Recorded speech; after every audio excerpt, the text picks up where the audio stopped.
Alhamdulillah, alhamdulillah wa kafa.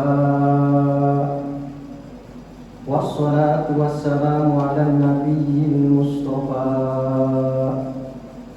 wa ala alihi wa ashabihi ahli sidqi wal wafa.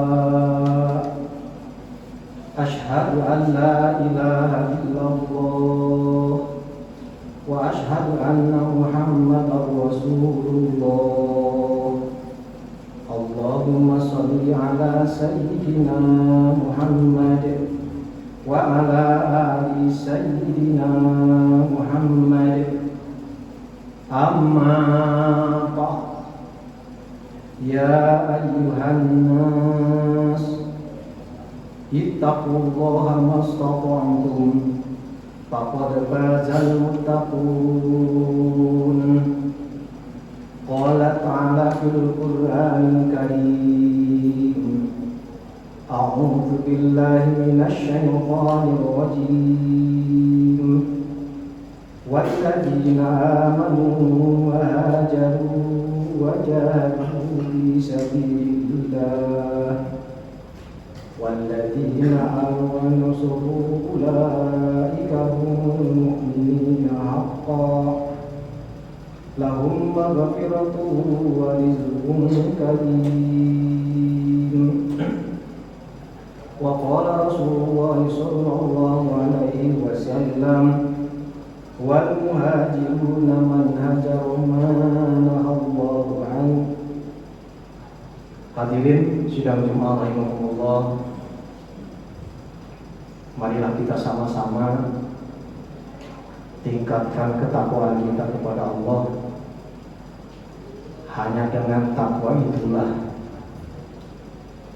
senjata kita untuk dapat memperoleh maghfirah dan rahmatnya Allah dunia dan akhirat.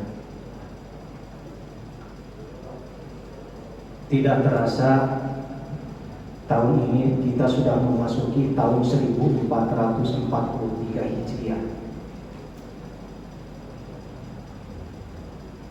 Artinya sejak Nabi melakukan hijrah dari Mekah ke Madinah, kalau dihitung sekarang sudah 1443. Bahkan kalau dihitung dari usia Nabi katakanlah 50 tahun, bahwa sampai sekarang itu sudah sampai 1493 tahun. Sebagian para ulama mengatakan bahwa umur dunia ini tidak sampai 1500 tahun. Bahkan ada yang mengatakan kurang dari 1500 tahun. Wallahu a'lam. Dari sejak dulu zaman Nabi satu dengan Nabi yang lain, Nabi Isa saja ke Nabi Muhammad kosongnya itu kurang lebih 500 tahun. Sekarang kalau dihitung berarti sudah 1493 tahun. Tidak ada Nabi lagi, tidak ada petunjuk lagi selain Al-Quran. Artinya bahwa kita memang berada pada zaman akhir. Dan orang-orang yang hidup sekarang adalah orang-orang akhir zaman. Peristiwa 1 Muharram atau tahun baru yang baru kita lewati ini tidak terlepas dari hijrahnya Nabi Shallallahu Alaihi Wasallam. Dahulu para sahabat berembuk dari sejak kapan kita menghitungnya kalender Islam. Sebagian sahabat mengusulkan bahwa kalender Islam itu kita mulai saja dari Nabi dilahirkan. Ada sahabat yang lain mengatakan kita mulai saja dari Nabi wafat. Ada yang juga mengatakan bahwa kita mulai saja kalender itu dimulai dari Nabi menerima wahyu, artinya dia menjadi Nabi dan Rasul. Sayyidina Umar mengusulkan bahwa untuk kalender Islam, bagaimana kalau kita mulai dari Nabi melaksanakan hijrah dari Mekah ke Madinah? alot, tapi akhirnya sampai pada suatu kesimpulan bahwa kalender Islam dimulai dari hijrahnya Nabi dari Mekah ke Madinah. Sejarah menunjukkan bahwa memang terjadi luar biasa. Setelah hijrahnya Nabi dari Mekah ke Madinah, berbagai macam keuntungan dan keberhasilan yang diperoleh oleh Nabi itu sangat luar biasa. Dan ada beberapa pelajaran yang bisa kita petik dari perjalanan hijrahnya Nabi Shallallahu Alaihi Wasallam. Di antaranya adalah satu,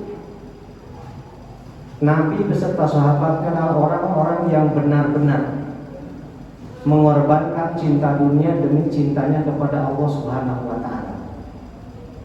Sampai-sampai Nabi ketika beliau sedang berada di perjalanan, dia berucap, demi Allah, seandainya kalau aku tidak dikeluarkan dari daerah ini, Makkah yang dimaksud, demi Allah, engkau Makkah adalah bumi yang terbaik yang diciptakan oleh Allah. Engkau Makkah adalah tempat yang terbaik yang Allah sediakan buat umatnya. Seandainya kalau aku tidak diperkenankan untuk meninggalkan Makkah, maka aku tidak akan sama sekali meninggalkan Makkah. Kecintaan Nabi terhadap perintah Allah Subhanahu wa Ta'ala melebihi kecintaan beliau terhadap negara dan apa-apa yang dia miliki. Dia memiliki keluarga, dia memiliki harta benda. Begitupun para sahabat. Begitu Nabinya hijrah ke Mekah, maka ke Madinah, maka beliau pun ikut bersama Nabi Shallallahu Alaihi Wasallam. Keluarganya ditinggalkan, hartanya ditinggalkan. Spiritnya luar biasa. Karena apa? Karena orang yang diturutinya atau orang yang diakuinya adalah orang yang memang layak untuk dijadikan contoh, yaitu Rasulullah Shallallahu Alaihi Wasallam. Karena iman sudah menghujam di dalam hati, apapun yang dikatakan oleh nabinya, maka dengan serta merta samina wa ata'na. Begitu Nabi menyuruh untuk melaksanakan hijrah, maka para sahabat pun ikut bersama Nabi untuk melaksanakan hijrah. Luar biasa.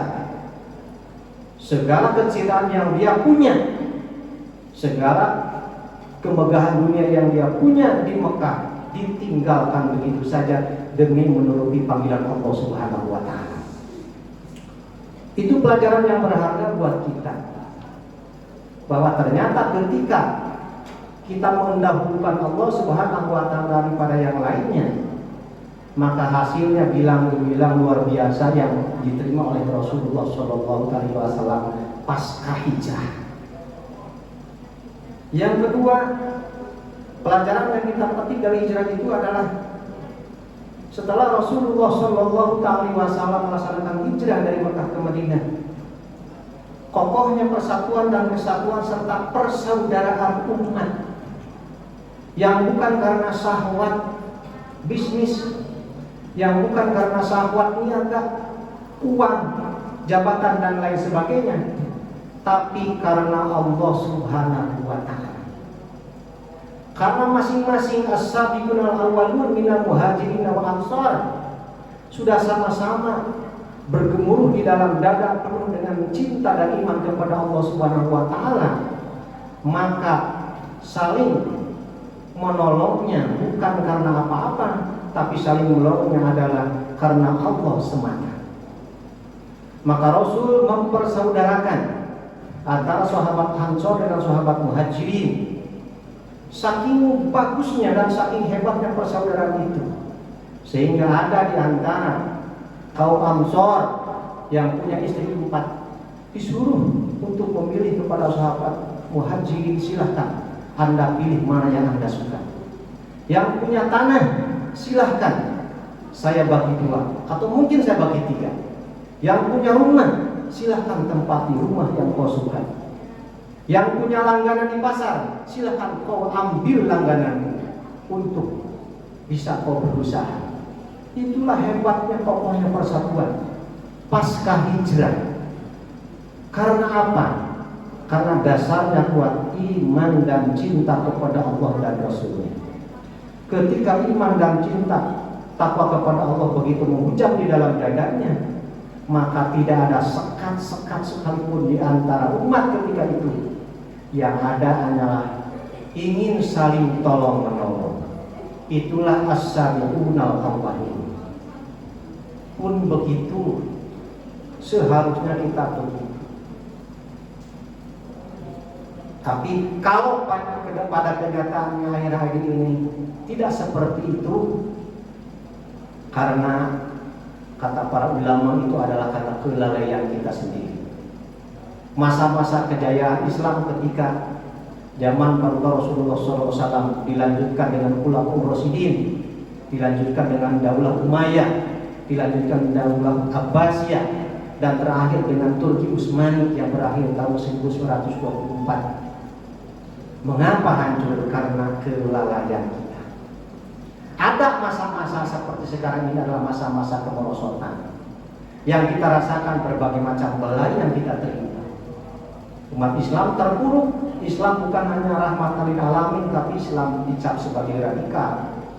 Islam orang-orang yang bengis dan lain sebagainya. Padahal dulu Islam menguasai dunia.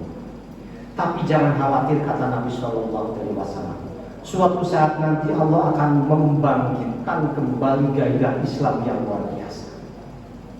Dan kita harapkan itu adalah masanya sekarang, di mana-mana orang-orang pada sudah sadar bahwa ternyata hanya hukum Islamlah yang bisa menenteramkan hati dan bisa menjalankan segala sesuatu yang dapat mengantarkan diri kita ke hadirat Allah Subhanahu wa Ta'ala.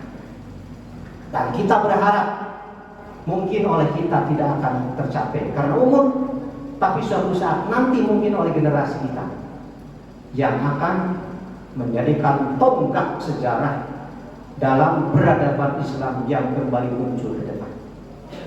Itu kata Nabi Shallallahu Alaihi Wasallam begitu. Jadi kita punya harapan besar, kita mesti punya impian. Kalaupun sekarang masih terpuruk, tapi insya Allah para mujahid-mujahid, para pelopor-pelopor yang akan bangkit nanti untuk mewujudkan Islam masa depan yang penuh dengan peradaban, sesuai dengan apa yang dikatakan oleh Rasulullah Sallallahu Alaihi Wasallam. Dulu ketika jaya Islam, karakternya seperti itu. Dulu ketika Islam hebat, kuatnya seperti itu, maka pertolongan Allah Subhanahu wa Ta'ala luar biasa. Ketika perang Badar dengan tentara yang cuma 313, ahli strategi perang manapun mengatakan bahwa itu tidak akan mampu untuk mengalahkan kafir Quraisy yang jumlahnya 1000 orang. Tetapi militansi umat Islam ketika itu luar biasa. Karena apa? Karena tauladannya yang bisa jadi andalan, dan karena hatinya mengandalkan Allah Subhanahu wa Ta'ala. 1000 bisa dikalahkan dengan 313 orang. Berbagai peperangan yang dilakukan oleh Paduka Rasulullah Sallallahu Alaihi Wasallam dengan gilang gemilang itu terjadi pasca hijrah Paduka Rasulullah Sallallahu Alaihi Wasallam. Semangat yang kuat, soliditas yang tinggi, militansi yang hebat, sehingga jadilah para sahabat Rasul adalah para mujahid yang berani mati di medan perang. Hadirin rahimakumullah. Yang ketiga,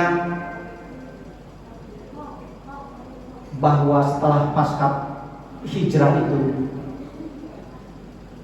pasukan Paduka Rasul bukan hanya dikagumi oleh kawannya sendiri, tapi musuh merasa segan. Bahkan dalam salah satu hadis Nabi mengatakan, salah satu kelebihan yang Allah berikan kepadaku dan kepada umatku dan tidak diberikan kepada umat yang lain, yaitu apa? Yaitu ketika musuh mendengar namaku dan musuh mendengar namamu sebagai bala tentaraku, maka musuh akan gentar sebelum melaksanakan perang. Itu kan Nabi Sallallahu Alaihi Wasallam. Itu pasca hijrah, hadirin sekalian. Yang ketiga, dalam hubungannya dengan tahun baru yang kita jalani ini, tentu kita jadikan sebagai tahun muhasabah, tahun di mana kita harus berpikir keras. Sebagaimana Rasul katakan bahwa apabila tahun ini sama saja dengan tahun kemarin, maka tetap kita akan berada pada kerugian. Apabila tahun ini lebih baik daripada tahun kemarin, maka itu adalah keuntungan. Dan apabila tahun ini lebih jelek daripada tahun kemarin, maka itu adalah kecelakaan. Artinya apa? Rasul berharap benar bahwa kita harus progresnya positif, harus punya kurva yang naik ke atas, baik keimanan maupun amalannya.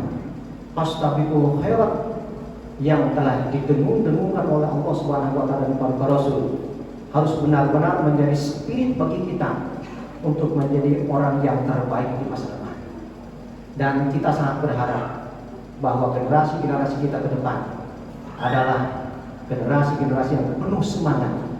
Motivasi hijrah yang telah dilakukan oleh para Rasulullah SAW menghujam di dalam hatinya, sehingga kejayaan Islam, peradaban Islam akan muncul kembali ke depan. Hadirin sidang Jumat rahimakumullah, marilah kita sama-sama untuk tahun ini kita tetap harus optimis, harus punya harapan besar ke depan bahwa kita senantiasa pada jalan Allah Subhanahu wa taala. Tentu saja upaya-upaya ke arah itu kita laksanakan.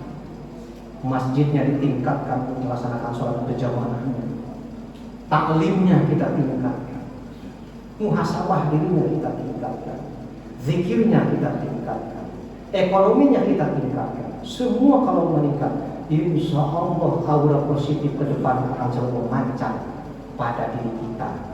Kesolehan punya bukan hanya pada diri sendiri, tetapi kesolehan akan memancar menjadi kesolehan sosial.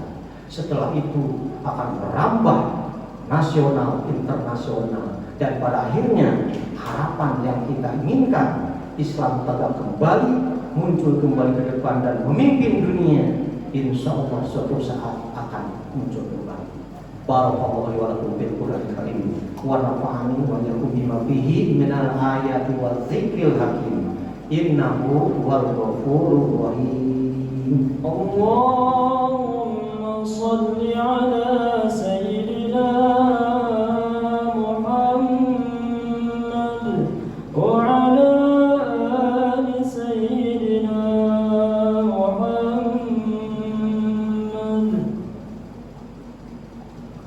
Alhamdulillah, nahmaduhu wa nasta'inuhu wa nastaghfiruh wa na'udzu billahi min shururi anfusina wa min sayyiati a'malina.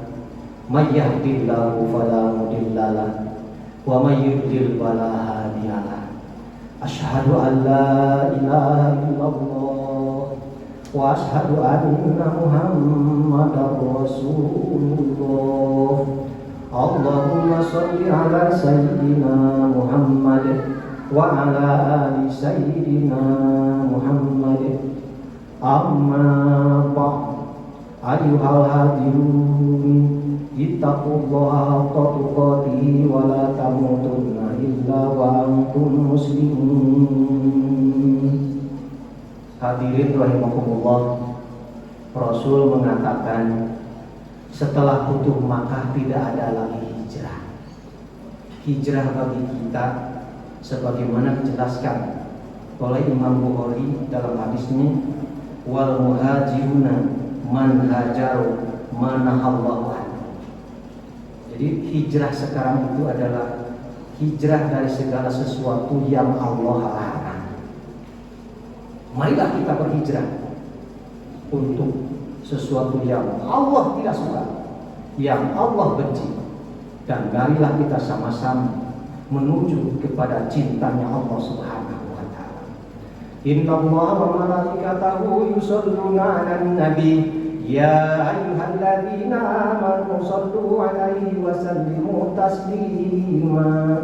Allahumma shalli 'ala sayyidina Muhammad wa 'ala ali sayyidina Muhammad kama shallaita 'ala sayyidina Ibrahim wa 'ala ali sayyidina Ibrahim wa barik 'ala sayyidina Muhammad wa 'ala ali sayyidina Muhammad kama barakta 'ala sayyidina Ibrahim wa 'ala ali sayyidina Ibrahim fil 'alamin innaka Hamidum Majid. Amin ya rabbal alamin. Allahumma ighfir lil mu'minina wal mu'minat wal muslimina wal muslimat al ahya'i minhum wal amwat. Rabbana hab lana min azwajina wa dhurriyyatina qurrata a'yunin waj'alna lil muttaqina imama. Allahumma ighfir lana dhunubana wa dhunuba abaina wa dhunuba ummahatina wa dhunuba awladina wa dhunuba ikhwanina wa dhunuba sultanina wa dhunuba ustadina wa dhunuba jami'il muslimina wal muslimat wal mu'minina wal mu'minat bainal masyriq wal maghrib. Rabbana atina fid dunya hasanah wa fil akhirati hasanah wa qina adzabannar. Ibadallah, innallaha ya'muru bil 'adli wal ihsan wa ita'i dzil qurba wa yanha 'anil fahsya'i wal munkari wal baghi ya'idukum la'allakum tadhakkarun wa la dzikrullahi